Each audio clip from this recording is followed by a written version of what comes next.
তো কারবালার ময়দানে যদি ইমাম হুসাইন আলী মাকাম যুদ্ধ করতে যেতেন, জীবনে কোনোদিন ছোট বাচ্চাকে নিয়ে যেতেন, পরিবার নিয়ে যেতেন, মহিলাদেরকে নিয়ে যেতেন? তো উনি মহিলা নিয়ে গেলেন কেন, পরিবার নিয়ে গেলেন কেন? ইমাম হোসেন বলল, আমি তো যুদ্ধে আসিনি, আমি তো দাওয়াতে এসেছি। তো ইমাম হোসেনের উপর যা সেদিন ঘটেছিল সেটা যুদ্ধ ছিল না। একটু সবাই মিলে বলি তাহলে, জালেম তারা, মজলুম ইমাম হুসাইন। জোরে বলেন, মজলুম ইমাম, মজলুম ইমাম হুসাইন। 22,000 আনুমানিক, কোথায় 72। যুদ্ধ না জুলুম? জোরে বলেন। পানি বন্ধ, সবাই বলেন জুলুম। রাস্তা বন্ধ, একজনের উপর 10 জন মিলে হামলা করা, রাতে হামলা করা, মহিলাদের উপর হামলা করা, বাচ্চার গলায় তীর মারা। তাহলে জুলুম যে শিকার হয় উনি হচ্ছে মজলুম।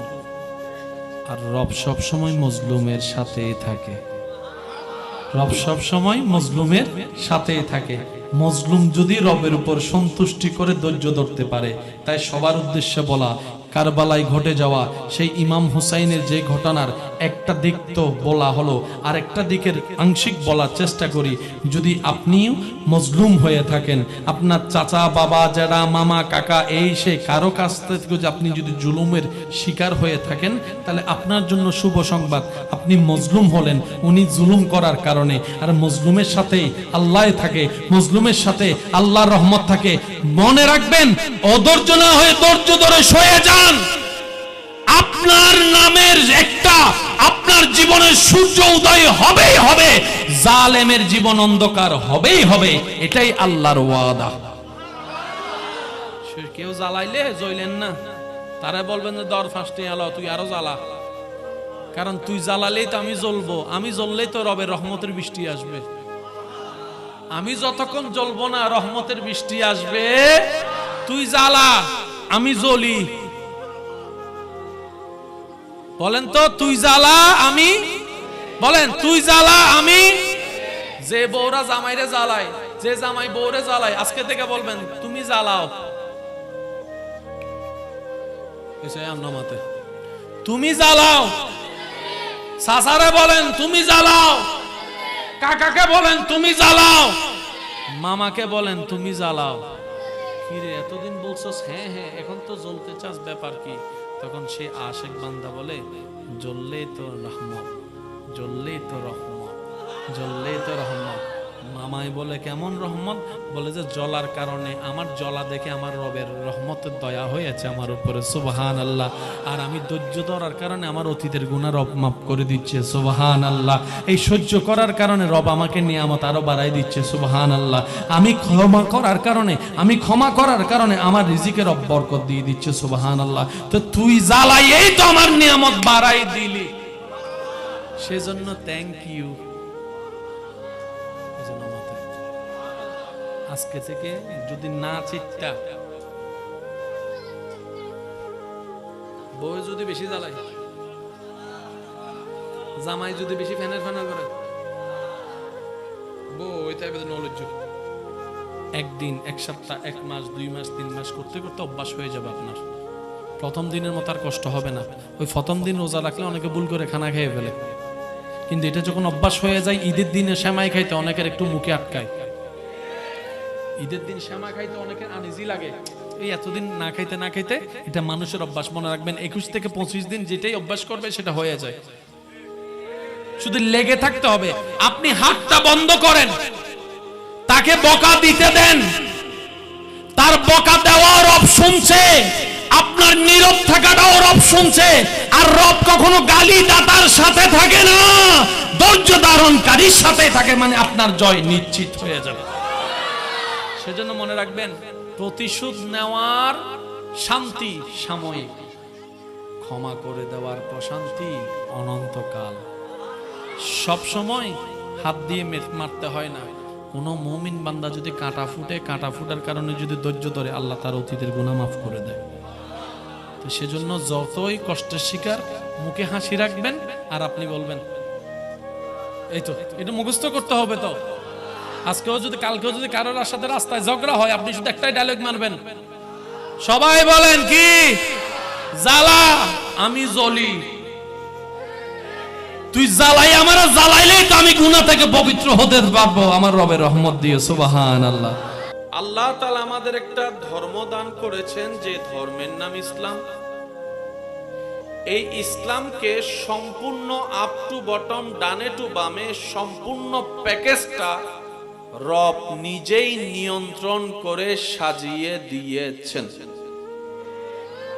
আর একটু জোরে বলি সুবহানাল্লাহ, আরো জোরে।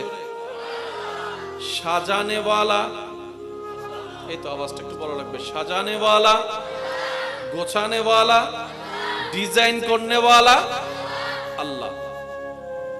তাহলে যেহেতু আল্লাহ নিজেই এটাকে হ্যান্ডেল করেছেন, সেখানে বিন্দু পরিমাণ ভুলের আশঙ্কাও, সন্দেহ। আমরা যখন কোনো সিদ্ধান্ত নিই, আশা করি সবাই আমার সাথে একমত হবেন, সেটা বাবা হোক আর দাদা হোক, টিচার হোক আর যেই হোক, আমরা যখন কোনো সিদ্ধান্ত নিই, আমাদের সিদ্ধান্তের মধ্যে পার্সেন্টেজ দুই ভাগে ভাগ হয়, 50-50। সিদ্ধান্তটা সঠিকও হতে পারে, ভুলও হতে পারে। সিদ্ধান্তটা সঠিকও হতে পারে।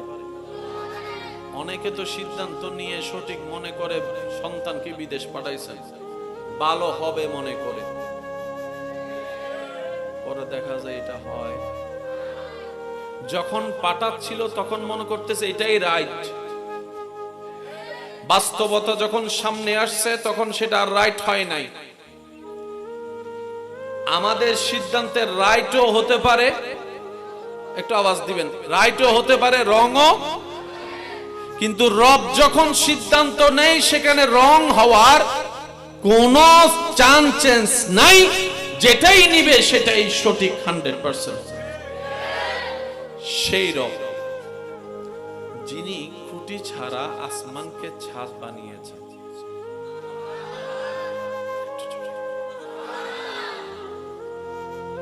যে রব কোন প্রকার বেজ ছাড়া পানির উপর মাটিকে ভাসিয়ে রেখেছেন,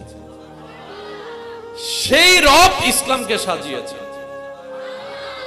তার মানে ইসলামের ভিতরে জামিলা, একটু জোরে বলুন, জামিলা, ভুল, উল্টা ফুলটা। তাহলে আজকে ইসলামে এত অশান্তি কেন? কোরআনে তো জামিলা নাই, বলেন না একটু। আবার বলছি, মাইকের আওয়াজ যতটুকু যাচ্ছে, তর্ক বিতর্কের নাম ইসলাম নয়। শত্রুকে, তৃষ্ণার্ত শত্রুকে পানি দেওয়ার নাম ইসলাম। শত্রুতা বলে বুকে টেনে নেওয়ার নাম ইসলাম।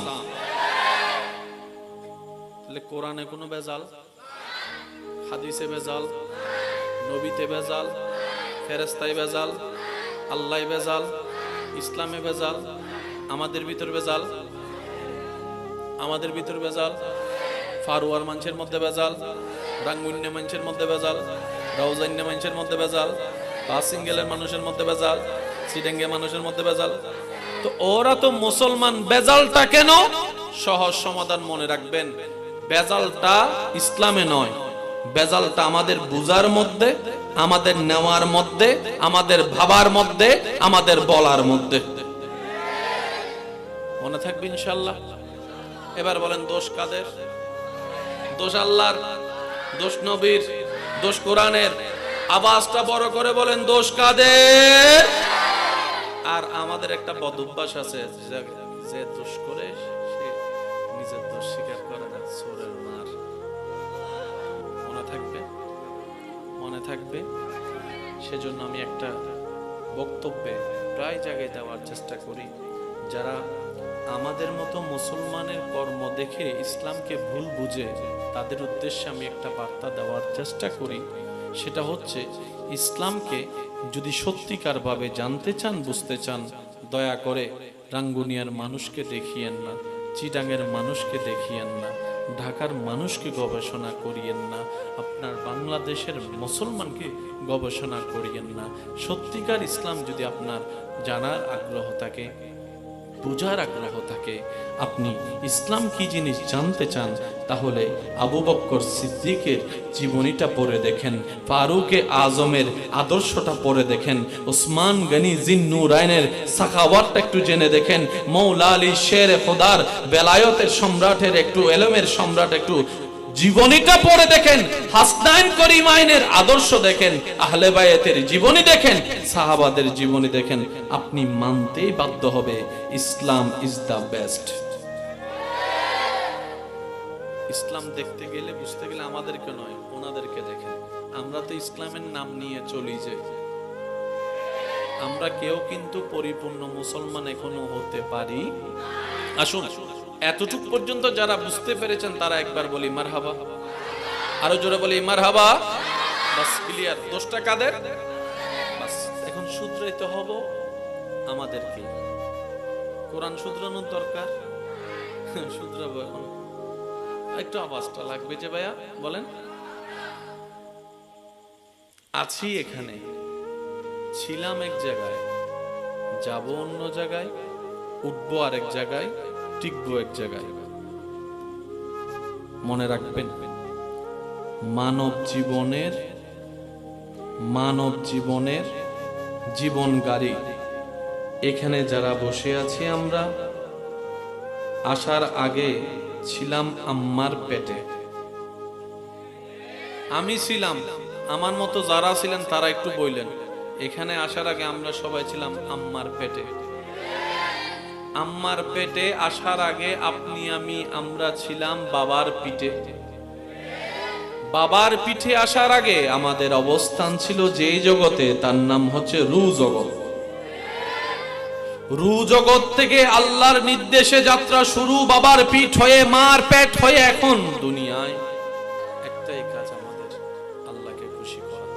এবার আপনি যদি এই পয়েন্টগুলোকে নোট করেন, আপনার দুনিয়ার জীবন সুন্দর হয় কিভাবে একটু খেয়াল করেন।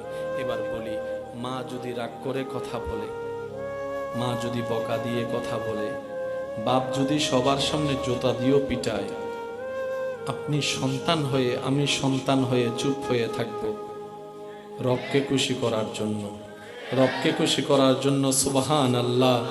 একজন ক্ষুধার্ত আসলে ঘরে যা আছে খাবার দিয়ে মেহমানদারি করব, না থাকলে কথা দিয়ে মেহমানদারি করব রবকে খুশি করার জন্য। দুশমনও যদি কোনোদিন বিপদে পড়ে আপনার সামনে হাত পাতে, আপনি সমস্ত রাগ হিংসাকে ভুলে তাকে সাহায্য করবেন রবকে খুশি করার জন্য। সুবহানাল্লাহ, সুবহানাল্লাহ, সুবহানাল্লাহ। কোন একটা মেয়ের বিয়ে দেওয়ার সময় যৌতুক না নিয়ে আপনি বিয়ে করলেন রবকে খুশি করার জন্য। জগৎকে না দেখায় কাবিনের আধিক্যতা না করে ছেলের যতটুকু সামর্থ্য আছে সেই অনুযায়ী মেয়ের অভিভাবক হয়ে আপনি বিয়ে দিলেন শুধু রবকে খুশি করার জন্য। রবকে খুশি করার জন্য যে টাকা পায় তাকে টাকা দিয়ে দিলেন রবকে খুশি করার জন্য। যে জায়গা পায় তাকে জায়গা দিয়ে দিলেন রবকে খুশি করার জন্য। বোনের জায়গা বোনকে দিয়ে দিলেন, ছোটর জায়গা ছোটকে দিয়ে দিলেন, বাতিজার জায়গা বাতিজাকে দিয়ে দিলেন, মামার জায়গা মামাকে দিয়ে দিলেন। কেন কেন কেন? বলে যে রবকে খুশি করার জন্য। ঘরের সামনে রাস্তায় অন্ধকার, ঘর থেকে একটা লাইন এনে ছোট্ট একটা বাতি আপনি রাস্তায় লেগে দিলেন, 10 জন সেটার উপকার পাচ্ছে, বিল উঠছে আপনার, টাকা যাচ্ছে আপনার। রবকে খুশি করার জন্য আপনি করে দিলেন, টিউবওয়েলের ব্যবস্থা করে দিলেন রবকে খুশি করার জন্য। বড়কে সম্মান করবেন রবকে খুশি করার জন্য, ছোটকে স্নেহ করবেন রবকে খুশি করার জন্য। সুবহানাল্লাহ, সুবহানাল্লাহ। যে টাকা যার থেকে লোন নিয়েছেন লোনটা দিয়ে দিলেন রবকে